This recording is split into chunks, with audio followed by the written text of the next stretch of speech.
Praise the lord. దేవునికి మహిమ కలుగును గాక. ప్రతిరోజు క్రమం తప్పక వాగ్దానాన్ని వీక్షిస్తున్న ప్రతి ఒక్కరికి యేసయ్య నామములో ప్రత్యేక వందనములు.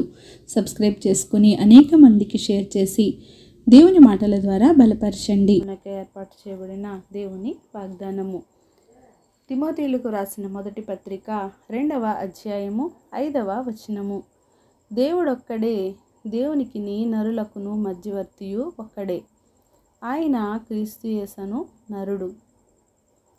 For there is one God and one mediator between God and men, the man Christ Jesus.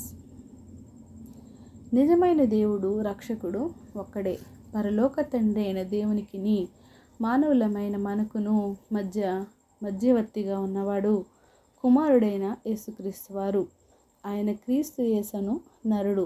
తండ్రి అయిన దేవుడు అనాది కాలము సృష్టి ఆరంభము నుండి తన ప్రత్యక్షతను గొప్ప గొప్ప మహాభక్తులకు ప్రవక్తలకు చాలా సులువుగా జరిగేది. రాను రాను ఆయన చాలా తక్కువ మంది అయిన ప్రవక్తలకే ఆయన ప్రత్యక్షత కలిగింది. తండ్రికి మానవులకు మధ్యన దూరము పాపము వలన కలిగి ఎడబాటు అనేది జరిగింది. ఆయన దేవుని ప్రేమను అర్థం చేసుకోలేని మానవ జాతి కొరకు ఆయనే నరావతారిగా అందరి కొరకు విమోచన క్రయధనముగా తన్ను తానే సమర్పించుకొని మన పాపముల నిమిత్తము మనలను పాపముల నుండి విడిపించి పరలోక రాజ్య వారసులనుగా చేయుటకు నరావతారిగా భూలోకంలోనికి వచ్చారు. ఆయన ఒక్కడే మనలను పాపముల నుండి విడిపించుటకు సమర్థుడు.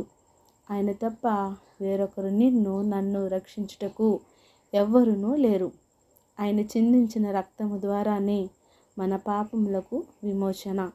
మనము ఏ విధంగా ఈ లోకంలో జీవించాలి అనే మార్గమును మనకు బోధించుట కొరకే మానవ రూపం ఎత్తి మన మధ్యన నివసిస్తూ చక్కని మార్గములో మనలను నడిపిస్తూ సత్యమును బోధిస్తూ ప్రజలందరూ సత్య సువార్తను నమ్మి సత్య మార్గంలో నడవాలని ఆయన అనాది సంకల్పం.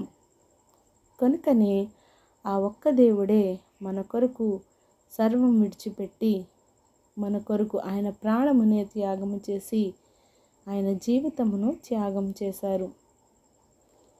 ఆమేన్. చిన్ని ప్రార్థన. సకల ఆశీర్వాదాలకు కారణభూతుడు అయిన మా ప్రియ పరలోకపు తండ్రి, మీరు ఇచ్చిన వాగ్దానం నీకే వందనాలు దేవా. ఎవరైతే ఈ వాగ్దానాన్ని విన్నారో విన్న వాక్య ప్రకారం వారి జీవితాలను సరిచేసుకొని నైనా మీ వాక్యం ద్వారా మాతో మాట్లాడిన విధానాన్ని బట్టి వారు గుర్తెరిగి తండ్రి, అవును నాయనా దేవుడు ఒక్కడే నాయనా, అనేక మంది అనేక దేవుళ్ళుగా పిలువబడుతున్నారు ఈ లోకంలో తండ్రి. నాయనా నిజమైన దేవుడు, నిజమైన రక్షకుడు, పాపాల నుంచి విమోచన కలిగేది మీ ద్వారానే అని నమ్మి మీరే మార్గము సత్యము జీవము అని ఎరిగి నాయనా మిమ్మల్ని దేవునిగా గుర్తెరిగి తండ్రి మీకు లోబడి మీ ఆజ్ఞలను అనుసరించి జీవించే జీవితాల్ని ప్రతి ఒక్కరికి దయచేయండి దేవా. ప్రార్థన అవసరం కోరిన ప్రతి ఒక్క బిడ్డని ఈ సమయంలో జ్ఞాపకం చేసుకోండి. వారికి ఉన్న సమస్తమైన సమస్యల నుంచి వారిని విడిపించండి. వారికి ఉన్న ఆర్థిక ఇబ్బందుల నుంచి, అనారోగ్య సమస్యల నుంచి, ఎవరైతే ఏ రకమైన సమస్యతో బాధపడుచున్నారో పీడింపబడుతున్నారో వారికి విడుదలను కలుగ చేయండి. సమస్త ఘనత మహిమ ప్రభావాలు మీరు ఆరోపించుకుంటారని యేసుక్రీస్తు పరిశుద్ధ నామమున ప్రార్థించి అడిగి వేడుకొంచున్నాను మా తండ్రి. Amen. God bless you all.